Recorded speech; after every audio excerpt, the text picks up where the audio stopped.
A Casa Allan Kardec, de Serquilho, apresenta a palestra Leis de Igualdade, ministrada pelo Sr. Pedro Roberto Gavioli. Que sejamos inspirados a buscar o conhecimento espiritual e a viver em harmonia com as leis divinas. Boa noite a todos, noite bem. Hoje nós vamos falar de um assunto até bastante interessante, devido a um pinga-fogo que teve em Piracicaba sobre leis de igualdade natural, e de acordo com a exposição ficou-se muita ideologia. Um deles falou muito bem dentro de Kardec, e a gente vai percebendo que quando nós saímos de Kardec, ou das obras que são os grandes pilares da doutrina espírita, como os livros confiáveis, nós nos perdemos. Mas há uma grande revolta no meio espírita pela desigualdade social, pela desigualdade financeira, pelas enfermidades, pelos obstáculos. E a gente resolveu dar uma olhadinha aqui nas leis de igualdade, que são as leis naturais. E aí a gente vai tentar passar alguma coisa para que nós entendamos, né? Que nós somos, para começar, que não existe doutrina espírita sem Kardec, porque ele é a base, a sustentação de tudo. E nós não podemos nos esquecer que quando Kardec pergunta aos espíritos quem é médio, todos são médios, todos nós somos médios, mais ou menos, uns mais ostensivos, outros menos, um com mediunidade mais elevada, outro menos. E aí já começa a ser uma grande confusão quando as pessoas dizem assim: mas por que tal pessoa tão imoral com uma faculdade desta extensão? Aí a doutrina espírita diz: porque ele precisa ter mais prova, então ele precisa ter mais conhecimento, precisa ter uma visão mais ampla do que aquele outro que nada vê e que confia plenamente. Aí há também um grande questionamento com relação à questão financeira. Olha, eu sou tão bom, trabalho direitinho, pago meus impostos e estou quase falindo. Aquele outro é uma vida torta, anda de carro, isso, aquilo. Aonde está a explicação da doutrina espírita para isso? E pergunta: por que eu passo tantas dificuldades financeiras, mal tenho o sustento para a minha subsistência, enquanto outros esbanjam dinheiro como se fossem papéis? Aí nós esquecemos das leis reencarnatórias, das leis de causa e efeito, ação e reação. Nada está fora da lei, tudo está dentro das leis imutáveis de Deus. Lei de causa e efeito, ação e reação. Mas então por que eu passo por isso? Porque você pediu no seu planejamento reencarnatório para passar por determinada situação. Mas eu posso mudar meu planejamento reencarnatório? Claro que pode e deve mudar, porque você pode eliminar o mal que você programou, uma situação difícil na sua vida que você programou, com o bem que você faz. Porque quando nós estamos lá no mundo espiritual, toda a nossa programação, por mais difícil que seja, nós não vemos como problema ou dificuldade, nós vemos como solução e alívio e resgate de consciência. Só que quando nós adentramos no corpo físico, nosso espírito, nós nos humanizamos, esquecemos o que viemos fazer, ou fingimos que esquecemos o que viemos fazer. E começamos a ver a vida como se a vida fosse a vida material, esquecendo que são breves momentos que nós estamos passando de um estágio muito rápido, uma fração de segundo no relógio da eternidade. Então as enfermidades, por que as enfermidades? Porque eu com câncer, eu com deficiência intelectual, porque tudo tem uma finalidade, tudo tem o seu efeito numa causa anterior, senão nessa. Aí nós vamos no Evangelho e vamos ver lá causas atuais das aflições, causas anteriores das aflições.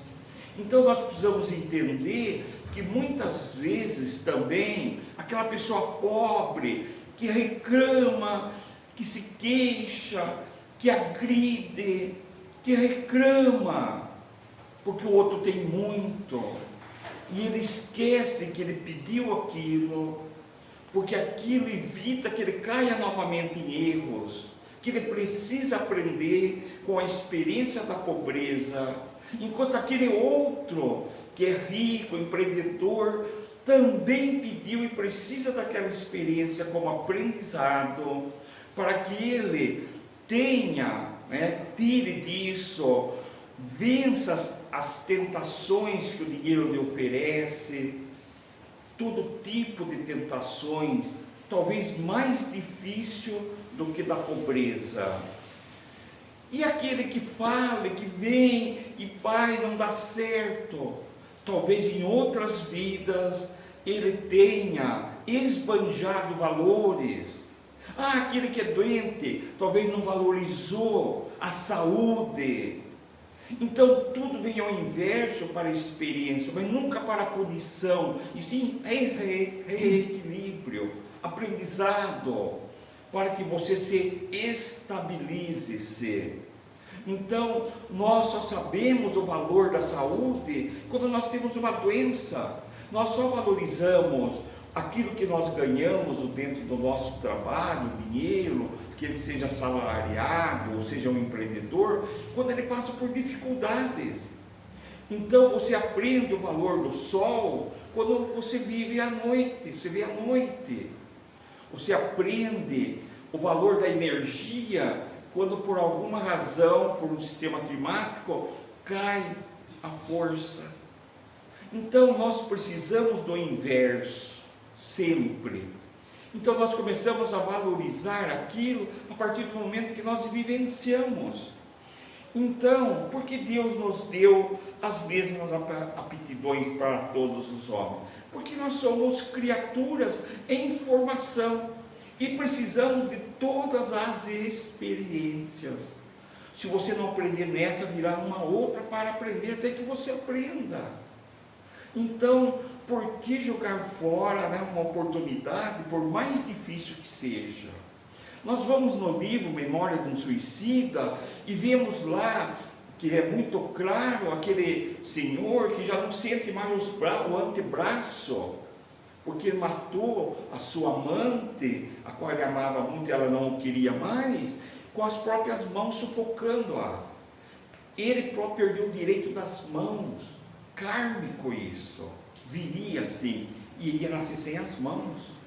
Quer dizer, percebe que todo efeito tem uma causa, e nós não imaginamos, nós não fazemos ideia disso tudo.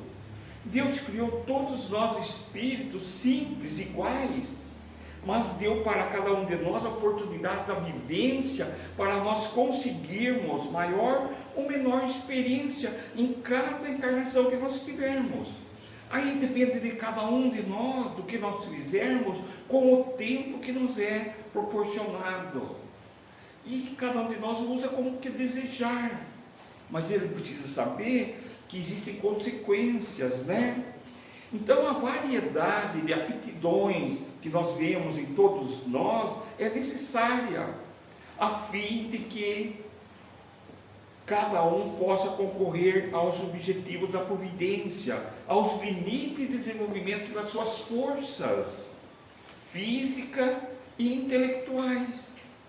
E ele tem que vencer barreiras que ele foi colocado para vencer. E nunca esquecer que o fardo não é maior do que as nossas forças. Pior do que isto, nós nunca esquecemos que Jesus disse que aqui na terra haveria dores e rangeres de dentes, que cada um de nós ganharíamos o pão com o suor do nosso rosto, porque nós não valorizamos quando tínhamos, agora precisamos aprender a valorizar novamente, e é só assim que nós aprendemos. Então nós estamos passando de um mundo superior para um mundo inferior. O Espírito então conserva essa integridade das faculdades adquiridas? Será que é assim? Sim, já o dissemos, o Espírito que progrediu não retrocede, mas muitas vezes passa por experiência. Espírito de uma ordem mais elevada, ele pode reencarnar sobre a terra? Pode. Ele retrocede? Não, ele ajuda aqueles que precisam avançar. Quem? Francisco de Assis, Madre Teresa de Calcutá, Chico Xavier e milhares de espíritos anônimos para nós, mas conhecidos de Deus, o que é mais importante, né? Então, o que nós entendemos? Que no nosso estado de espírito, o nosso envoltório mais grosseiro que a carne, o corpo físico, ou mesmo uma posição mais precária, que nós tenhamos tudo sempre para servir de ensinamento, para nos ajudar no nosso progresso espiritual. Está no livro dos Espíritos isso. E nós não damos conta disso, que nós somos isto. Quando você se torna médium, parece que as coisas ficam difíceis, você passa a sofrer, mas claro que passa, porque você começa a fazer uma reforma interior. Você vai fazer uma reforma na sua casa sem sair dela, você vai arrumar sua sala sem sair dela. Olha o transtorno que você causa na nossa casa material. Na nossa casa física, que é a morada da nossa alma, igualmente nós vamos criar uma série de incômodos dentro de nós, até que ajustemos, façamos a reforma, reformemos, tampemos as trincas do orgulho, da vaidade, e aí venhamos com a pintura do Evangelho de Jesus dentro, para que a casa fique confortável. Tudo isso causa para nós grandes dificuldades, mas se não for nessa existência, vai ser na outra, e se não for na outra, será ainda na outra, e com isso você vai ficando para trás, e vai vendo seus amigos indo embora. Então por que eu não vou acompanhar o grupo que eu estou, não é? Então a desigualdade das condições sociais é uma lei natural. Se a terra, se todo o dinheiro, no atual momento que nós nos encontramos, com a nossa mentalidade, todo o dinheiro fosse dividido igualzinho para cada um, nós estaríamos vivendo uma terra no estado primitivo. Ah, mas o dinheiro está na mão de um empreendedor que ele fez uma estrada de Serquilho a Cesário Lange, porque ele tem suas terras nesse meio. Tá, mas quantas pessoas ele serviu? Porque o dinheiro está na mão de um só ainda. Mas um dia, será exatamente dividido igualzinho? Sim, mas quando nós soubermos lidar com isso, ainda não sabemos. E essas pessoas, mas elas usam em seu favor? Sim, em seu favor, mas beneficia também, porque ela também está aprendendo com isso. Então nós não fazemos ideia do que é uma lei reencarnatória. E quando nós conseguimos, assim, e ficamos com dificuldade nos nossos negócios, o que é isso? Pensa, o que eu preciso mudar, o que eu preciso fazer, reformular. Existe uma situação inúmeras, muitas vezes por uma acomodação. Quantas pessoas, quantos de nós nos encontramos assim, né? Então, Nós entendemos que a desigualdade social não é uma obra de Deus, mas do homem. Nós criamos isso pelo nosso estado espiritual. Essa desigualdade é criação nossa. Então, de eterno não há senão a lei de Deus, que é uma lei divina, porque Deus é imparcial. Aí está lá no Evangelho que trouxe Jesus para nós, a cada um segundo suas obras. Não faça outro que não quer para você, faça ao outro tudo que você quer para você. Então nós vivemos dentro de uma lei de causa e efeito. Por que eu estou e sou alcoólatra e o outro não é? Por que os meus pais têm que ser alcoólatra? Porque você tem que vencer essa tendência por si mesmo. E você tem que nascer onde? Onde você seja inspirado ao alcoolismo, para você resistir às tentações. E você tem essa força, você se preparou lá. Então, percebe que nada está errado, tudo está certo. O criminoso, o homicida, ele nasce aonde? Numa comunidade onde ele é inspirado ao crime. Mas ele pode vencer? Pode. Quantos milhares de pessoas em comunidade são pessoas de bem, formam-se pessoas profissionais em todas as áreas. Mas tem aquele que não consegue e volta à criminalidade novamente. Porque o mal predomina na terra ainda. Então nós vamos percebendo que a desigualdade vai desaparecer juntamente com a predominância que nós tivermos do nosso orgulho, do nosso egoísmo. E com isto vai desaparecer, ou melhor, não ficará senão a desigualdade de mérito.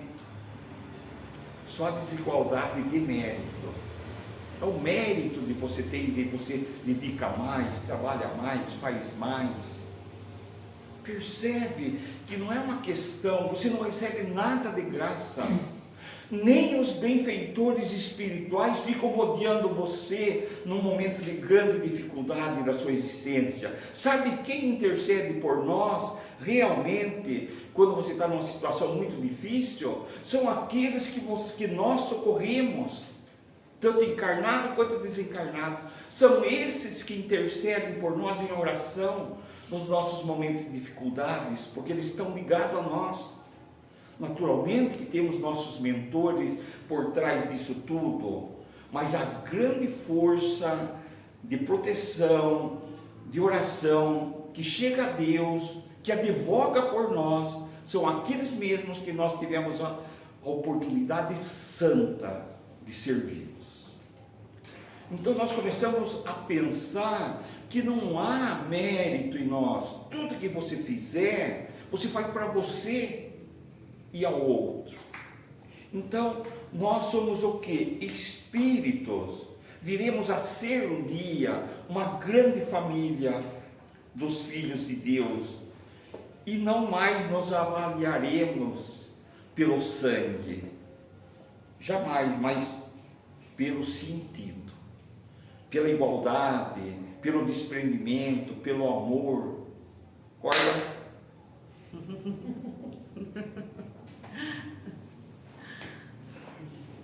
Sexta-feira também, né? Ninguém aguenta.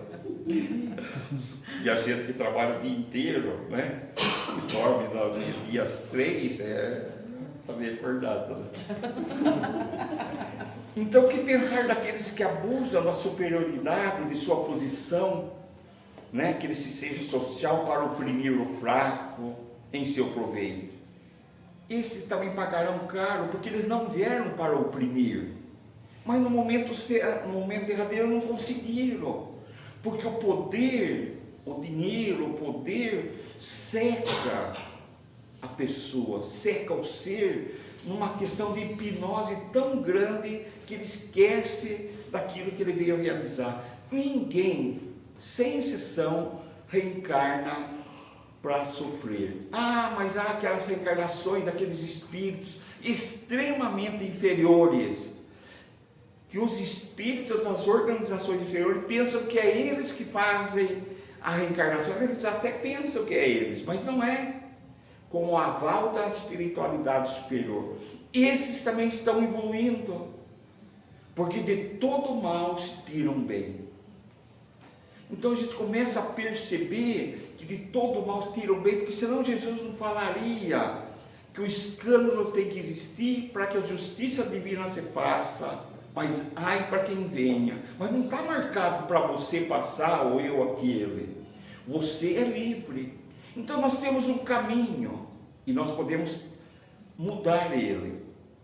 Eu queria contar uma história assim muito interessante que eu ouvi lá em Piracicaba de um amigo. Lá no fundo do Maranhão havia um jovem muito grosseiro, teria uma reencarnação realmente planejada de muita dificuldade, de muitas provas, de muito resgate.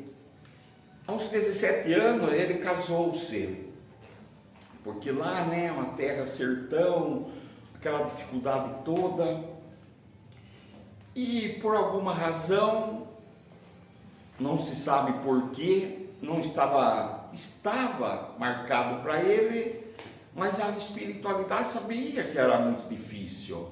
E ele teria uma série de situações que iriam degradar, que iriam realmente dificultar a sua caminhada. E ele começou a estudar o Evangelho de Jesus, e começou a estudar o Evangelho de Jesus com a sua família. Embora fosse um homem inteligente, intelectual, mas vivia assim, aparentemente, a sua vida, a sua maneira de expressar, muito grosseiro. Mas se via no fundo dos olhos dele uma alma iluminada, intelectualizada, vamos dizer assim, não iluminada. E um dia ele ganhou um livro, o Evangelho segundo o Espiritismo, e começou a estudar e achou interessante toda aquela dificuldade que as pessoas passavam, aquele vilarejo, aquela distância enorme, e começou a entender que ele poderia ajudar as pessoas, e começou a chamar, que chamamos de benzer, e a casa dele começou a se tornar como se diz assim, começou a ser procurado, e ele começou. E lentamente ele aumentou um cômodo de barro, de chão batido, com banco de madeira. E as coisas foram acontecendo, o vilarejo foi crescendo. E quando se deu por conta, foram aparecendo amigos, pessoas mais intelectualizadas, pessoas de um conhecimento maior. E ele, com a humildade dele, ele permitia, mas sempre sob vigilância. E daqui a pouco eles já tinham uma grande casa espírita, coberta de sapé, de barro, com bancos de madeira. E hoje lá no Maranhão é uma das maiores casas espíritas. Estava marcado nesse livro, nessa psicografia, que esse homem teria vidas de alcoolismo, de miséria, sofreria amputações e uma série de situações bastante graves. Ele desencarna velhinho, sem nenhuma deficiência, com a simplicidade, mas os olhos não tinham mais o brilho de um homem intelectual, mas de um espírito evangelizado. Ele mudou a sua trajetória reencarnatória e a vida toda viveu na penúria, no pouco e na miséria. Quem foi ele? Perguntaram. Numa de suas vidas, um grande fazendeiro, dono de terras, ao qual administrou com mão de ferro tudo que ele possuía. Ele precisava de uma experiência de miséria, de dor, de perda, e ele tinha tudo para passar por uma experiência de prova e expiação. Ele mudou a sua trajetória. Todos podem mudar. Nós podemos também. Então pensemos nisso. Estamos no lugar certo, na hora certa, com as pessoas certas. As dificuldades da vida nós podemos modificar. As tribulações nós podemos modificar. A chuva que nós tivemos hoje, nós podemos xingá-la, ou podemos agradecer, podemos dizer, olha que coisa linda, ou ai que constrangimento que está me causando essa chuva. Então é uma questão pessoal de cada um, de como você vê as coisas. Então pensemos nisso. As leis são sempre de igualdade. O que há em um mais do que o outro são os méritos, a força, o carinho, o amor e a dedicação. Então desejo muita paz, muita luz, que todos nós possamos usufruir dos benefícios do Evangelho. Nosso irmão Patrício. Se você gostou deste vídeo e quer ficar por dentro de mais conteúdos como este, não esqueça de deixar seu like, se inscrever no canal e ativar o sininho para receber notificações sempre que tivermos novidades.